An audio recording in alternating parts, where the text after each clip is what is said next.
During an unannounced visit to a detention facility for migrant children in McAllen, Texas earlier today, First Lady Melania Trump thanked volunteers, talked to children through a translator, shook hands with some of them, told them to be nice to each other. She also asked doctors and facility owners about the physical and mental states of the children.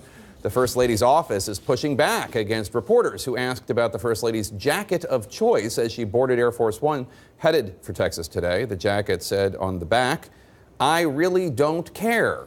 Do you?" The First Lady's communications director told CNN, quote, "It's a jacket. There was no hidden message. After today's important visit to Texas, I hope the media isn't going to choose to focus on her wardrobe," unquote. To which the ACLU responded, quote, "Okay, we'll focus on how the administration has no plan to reunite the thousands of children it separated instead," unquote. My panel's here with me. Nia. Yes. The jacket. Thoughts?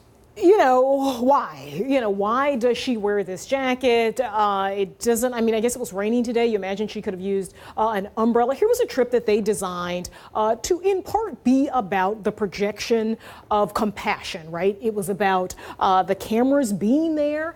They had a press pool with them. They knew that the cameras were going to be there. So the idea that what she's wearing and the sort of image she's projecting with her clothes doesn't matter. I just don't think it really passes the smell test here. I'm sure she has lots of jackets. It's like a $39 jacket from Zara from 2016, I think. It's like an old jacket. 2016 is old? I mean, in terms of, for Melania Trump, for a model. $51,000 jacket. She is a stylish lady. Right. In the course of being First Lady, I believe she has worn dozens of different coats. And many of them are beautiful. This one is not. This one is not. And this White House has an incredible ability to take something good that has happened and convert it into something that is a bad story for them. Whether it's last week, a really good news cycle for them coming out of the summit, the North Korea summit, the president's numbers looking good, economy is looking good, and suddenly you decide to implement this policy that's going to take children away from their parents and create a nightmare. Similarly, at a smaller scale, you have a great story today of the First Lady going down, showing compassion for these children, and yet you have this jacket. Why did no one say, maybe pick one of your other beautiful coats, Melania? I just don't understand. So maybe it's a moment of true candor from her. I mean, this administration doesn't care about these kids. They obviously don't care about these kids. Do you think Melania Trump really doesn't care about these kids? Melania Trump, who went down there today. I'm not saying she doesn't. Maybe she's just telegraphing for the world the reality of what's going on, because she's living with Donald Trump, who, as she's going to the border, is attacking Democrats and still talking about immigrants as if they're all gang members. So at the end of the day, the reality is this White House has not seen these children as human beings. And that is why we have the policy we have. And I'm glad there's an uproar in America. But the only reason why Melania went down there or Ivanka is tweeting is because there is a public backlash, not because they cared about these kids a week ago, 2 weeks ago, or a month ago. Or when the policy was implemented in April. We keep talking about the Ivanka tweet. Let me put it up there. Ivanka Trump, advisor to the president, also his daughter, of course, wrote, "Now that an executive order has been signed ending family separation at the border, it is time to focus on swiftly and safely reuniting the families that have been separated." Yeah, is that a message to Ivanka Trump herself? I mean, someone who works in the White House and can do something, right?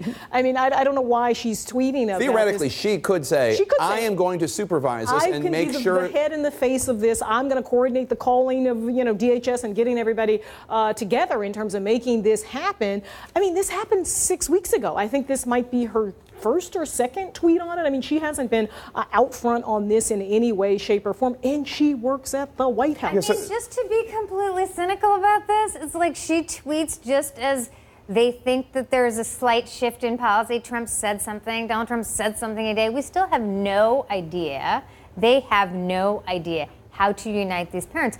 But these tweets are really just a PR stunt for how the country will see her as the softer side of this horrendous policy. It's a sign that the policy is so overwhelmingly unpopular that she's willing to tweet about it now. But the most important question is, where was she a week ago, or 2 weeks ago, or a month ago? 6 weeks ago. Yeah. So here's the thing. Let me put up the tweet again if we can. I just want to show people this. So now that the executive order has been signed, blah, blah, blah. It is time to focus on swiftly and safely reuniting the families, not we are going to now. Yeah. It is like there's this weird detachment as if she is not one of the most powerful people in this administration. Well, I think Ivanka Trump would like to be a very important figure in American politics and life for a very long time. And I think she's seeing all the same polls that we're seeing, which is that this is a policy that was deeply unpopular outside of her father's very ardent base. And I think she understands, whether it's this policy or other policies in the past where stories have leaked to the media, Ivanka and Jared are very troubled by the president's policy on transgender kids in bathrooms. Ivanka and Jared are very concerned about the president's decision on climate change. I think she sees where younger Americans are at on a lot of issues and wants to try to preserve her brand so that a few decades from now, she can continue to be a prominent figure in American politics. I'm sorry.